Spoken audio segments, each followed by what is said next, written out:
Hi friends, welcome to Pendems kitchen. Pendems కిచెన్లో ఈరోజు వీడియోలో రోడ్ సైడు బండి మీద అంకుల్ వేసే టేస్టీ చిన్న చిన్న పునుగులు ఒరిజినల్ రెసిపీని మీతో షేర్ చేసుకోబోతున్నాను.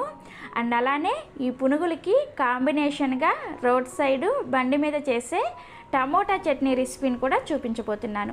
మీరు ఈ పునుగుల్ని ఉదయం బ్రేక్ఫాస్ట్లో కానీ లేదంటే ఈవినింగ్ స్నాక్స్లో కానీ ఒక్కసారి ప్రిపేర్ చేసుకొని తిన్నారంటే మళ్ళీ మళ్ళీ ఇదే విధంగా ప్రిపేర్ చేసుకొని తింటారు. అంత రుచిగా ఉంటాయి. చూస్తుంటేనే నోరూరిపోతుంది కదా. పైనుంచి క్రిస్పీగా లోపల సాఫ్ట్గా చాలా చాలా బాగుంటాయి. సో ఇక లేట్ చేయకుండా ఈ బెంగళూరు చిన్న చిన్న పునుగుల్ని మనం ఇంట్లోనే ఎలా ప్రిపేర్ చేసుకోవాలో ఈ వీడియోలోకి వెళ్ళి చూసేయండి. ఫస్ట్ ఈ పునుగుల పిండిని ప్రిపేర్ చేసుకోవడానికి ఇలా ఒక గిన్నెని తీసుకొని అందులోకి 1 కప్పు మినపగుళ్ళని వేసుకోండి. నేను ఇక్కడ రైస్ కుక్కర్ కప్పుతో 1 కప్పు మినపగుళ్ళని వేసుకున్నాను. నెక్స్ట్ ఇందులోకి సేమ్ అదే కప్పుతోటి 2 కప్పుల బియ్యాన్ని వేసుకోవాలి. మీరు ఇక్కడ దోసల బియ్యాన్ని అయినా వేసుకోవచ్చు, లేదంటే రేషన్ బియ్యాన్ని అయినా సరే వేసుకోవచ్చు. ఇవి రెండూ లేకపోతే మీరు ఏవైనా సరే కొద్దిగా లావుగా ఉండే బియ్యాన్ని వేసుకోవాలి. సన్నగా ఉండే సోనా మసూరి బియ్యం లాంటివి ఈ పునుగులకి పనికిరావన్నమాట. సో అందుకని లావుగా ఉండే బియ్యాన్ని వేసుకోండి. మీరు సన్నగా ఉండే బియ్యం వేసుకుంటే మీకు పునుగులు అనేవి గట్టిగా వస్తాయి. ఇలా బియ్యాన్ని కూడా వేసుకున్న తర్వాత ఇప్పుడు ఇందులోకి ఒక 10 నుంచి 15 వరకు మెంతుల్ని వేసుకోండి.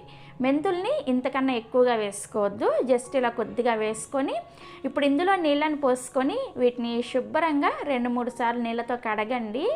కడిగిన తర్వాత ఆ నీళ్ళన్నీ కూడా వంచేసి మళ్ళీ తిరిగి ఇందులో నీళ్ళని పోసుకొని ఈ బియ్యాన్ని అండ్ మినపప్పుని 5 గంటల సేపు నానబెట్టుకోవాలి.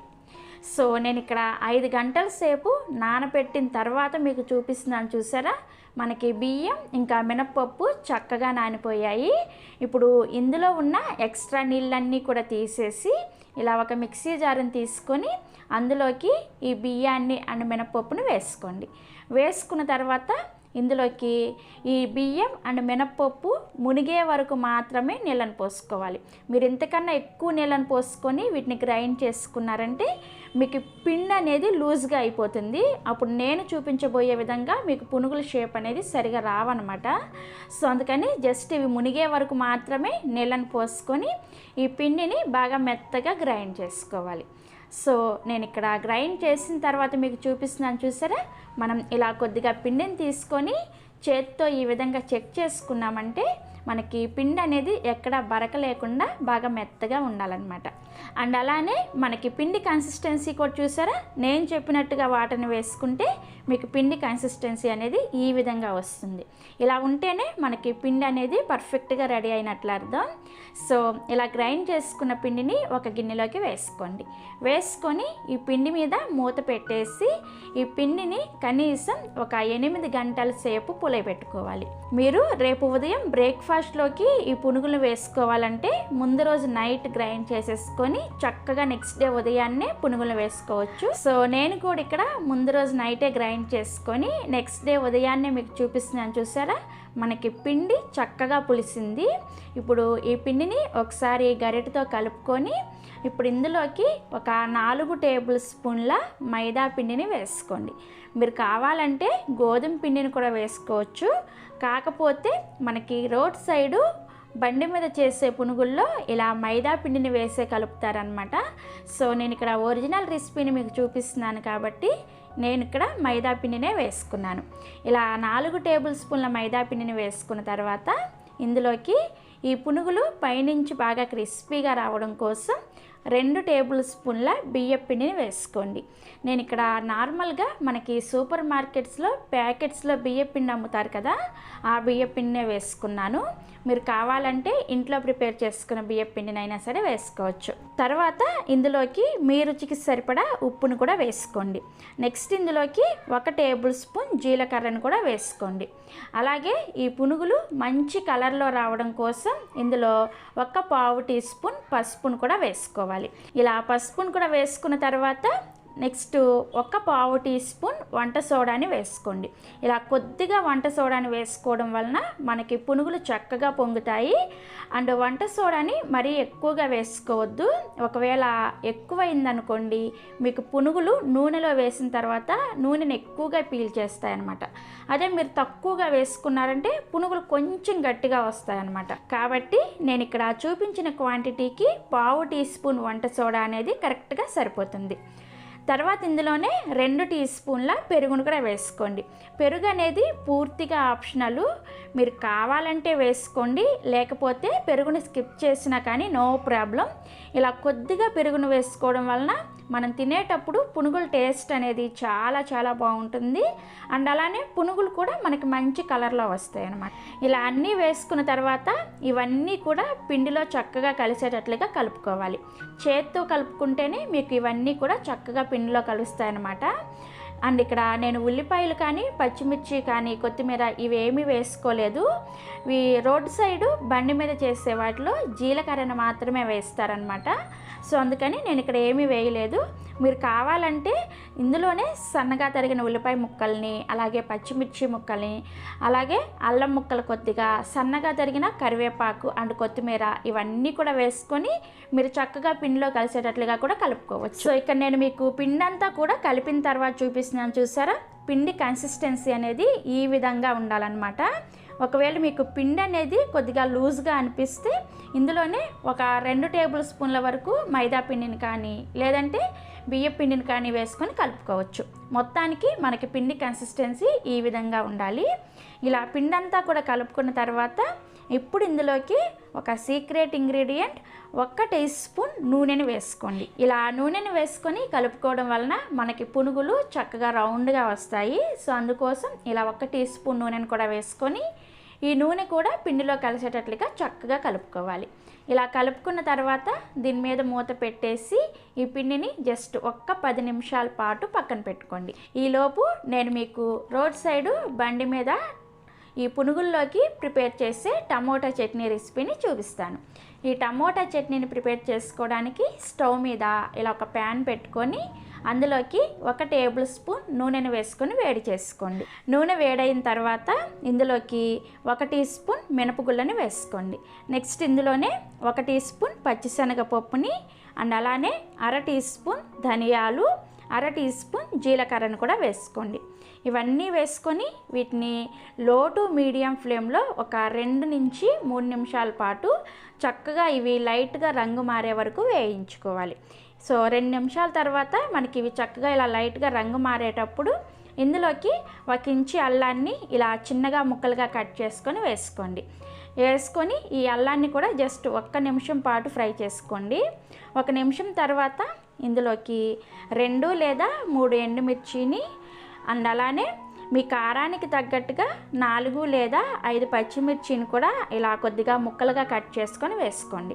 వేసుకొని ఈ పచ్చిమిర్చిని కూడా లో ఫ్లేమ్లోనే జస్ట్ 1 నిమిషం పాటు ఫ్రై చేసుకోవాలి. సో పచ్చిమిర్చిని కూడా ఇలా 1 నిమిషం పాటు ఫ్రై చేసుకున్న తర్వాత ఇందులోకి 4 మీడియం సైజులో ఉండే పండిన టమోటాలని ఇలా చిన్నగా ముక్కలుగా కట్ చేసుకొని వేసుకోవాలి.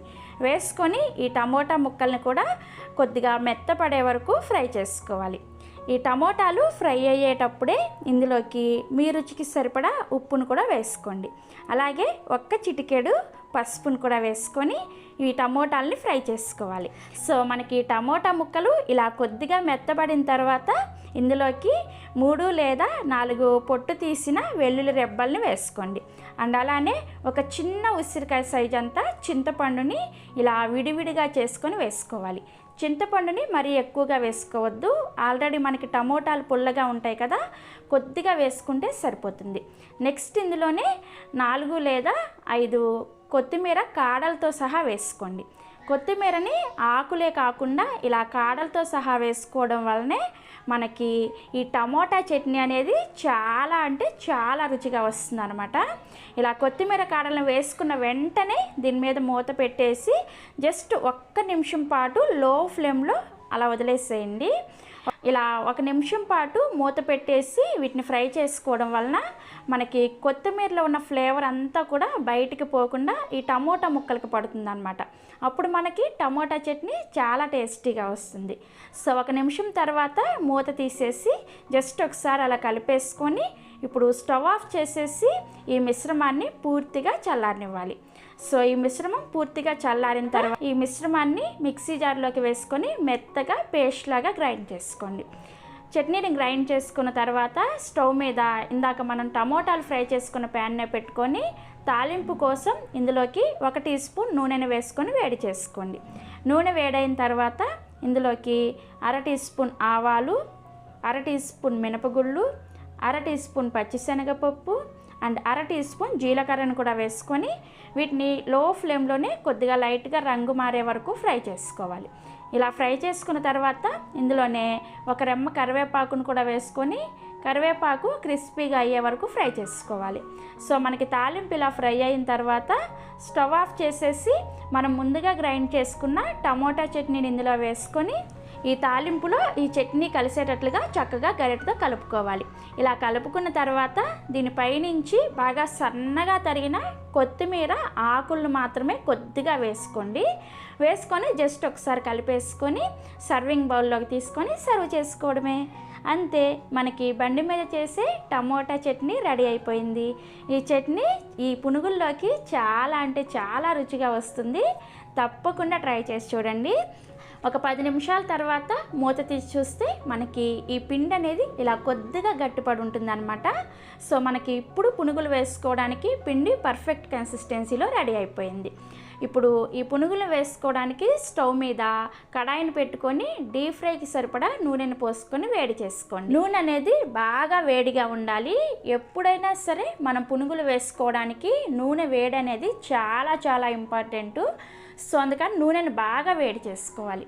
నూనె బాగా వేడైన తర్వాత మంటని మీడియం ఫ్లేమ్లోకి పెట్టుకొని మనం ముందుగా ప్రిపేర్ చేసుకున్న పిండిని ఇలా ఒక అంచు నుంచి తీసుకొని చిన్నగా పునుగుల్లాగా వేసుకోవాలి. మీరు కొద్దిగా పిండిని వేసినా సరే ఇవి చక్కగా పైకి పొంగి డబుల్ సైజులో ఉబ్బుతాయి అన్నమాట. సో అందుకని ఇలా చిన్నగా గోళీ సైజులో పునుగులను వేసుకోండి. ఇలా కడాయికి సరిపడా పునుగులను వేసుకున్న తర్వాత వీటిని మీడియం ఫ్లేమ్లోనే చక్కగా అన్ని వైపులు కూడా ఈవెన్గా ఎర్రగా కాలే వరకు గరిటతో ఇలా కలుపుకుంటూ ఫ్రై చేసుకోవాలి. ఇవి రెండో వైపుకి తిరగవు అనమాట, రౌండ్గా ఉంటాయి కదా. సో అందుకని జాలి గరిటతో ఇలా తిప్పుకుంటూ మీడియం ఫ్లేమ్లోనే ఫ్రై చేసుకోండి. మీరు ఒకవేళ హై ఫ్లేమ్లో ఫ్రై చేసుకున్నారంటే ఇవి పైన త్వరగా రంగు వచ్చేస్తాయి అండ్ లోపల పచ్చిగా ఉంటాయి. అదే మీరు లో ఫ్లేమ్లో ఫ్రై చేసుకున్నారంటే నూనెను ఎక్కువగా పీల్చేస్తాయి అనమాట. సో అందుకని మీడియం ఫ్లేమ్లోనే చక్కగా ఇలా రంగు మారే వరకు ఫ్రై చేసుకొని వీటిని ఒక గిన్నెలోకి తీసుకోండి. ఇలా పునుగులన్నీ కూడా తీసుకున్న తర్వాత ఇప్పుడు రెండో వాయి పునుగులను వేసుకోవడం కోసం నూనెని 1 నిమిషం పాటు మళ్ళీ వేడి చేసుకోవాలన్నమాట. మీరు వెంటనే పునుగులను వేసుకుంటే ఇవి రెండో వాయి వేసినప్పుడు పునుగులు సరిగ్గా పొంగవు. సో అందుకని నూనెని మరొక నిమిషం పాటు వేడి చేసుకొని అప్పుడు సేమ్ ఇదే విధంగా మిగిలిన పిండితో కూడా పునుగులను వేసుకోవడం. సో ఇలా పునుగులన్నీ కూడా ప్రిపేర్ చేసుకొని ఒక సర్వింగ్ ప్లేట్లోకి వేసుకొని మనం ప్రిపేర్ చేసుకుని పెట్టుకున్న టమోటా చట్నీని అలాగే రోడ్ సైడ్ బండి మీద చేసే పల్లీ చట్నీని వేసుకుంటున్నాను. ఈ పల్లీ చట్నీ రెసిపీ కావాలంటే మీకు కింద డిస్క్రిప్షన్లో లింక్ ఇస్తాను, ఒకసారి చెక్ చేయండి. ఈ చట్నీలతో పాటుగా కొద్దిగా సన్నగా తరిగిన ఉల్లిపాయలను కొద్దిగా వేసుకొని ఈ పునుగుల్ని ఈ చట్నీతో పాటుగా ఈ ఉల్లిపాయతో నంచుకొని తిని చూడండి, ఎంత రుచిగా ఉంటాయంటే మాటల్లో చెప్పలేను. నేను ఇక్కడ మీకు ఒక పునుగును తుంచి చూపిస్తున్నాను, చూసారా? పైనుంచి క్రిస్పీగా లోపల సాఫ్ట్గా చాలా అంటే చాలా రుచిగా ఉంటాయి. ఈవినింగ్ టైం స్నాక్స్ కానీ మార్నింగ్ బ్రేక్ఫాస్ట్లో కానీ పర్ఫెక్ట్గా సెట్ అయిపోతాయి. మీ ఇంట్లో అందరు కూడా ఎంజాయ్ చేస్తారు. సో మీరు కూడా ఎప్పుడు ట్రై చేస్తున్నారో కింద కామెంట్ సెక్షన్లో నాతో షేర్ చేసుకోండి. అలాగే ఈ వీడియో మీకు నచ్చితే మీ ఫ్రెండ్స్కి రిలేటివ్స్కి కూడా షేర్ చేయండి. మరిన్ని simple taste and quick recipes కోసం పెండెమ్స్ కిచెన్ని సబ్స్క్రైబ్ చేసుకోండి అండ్ పక్కనే ఉన్న గంటను కూడా నొక్కండి. Thanks for watching.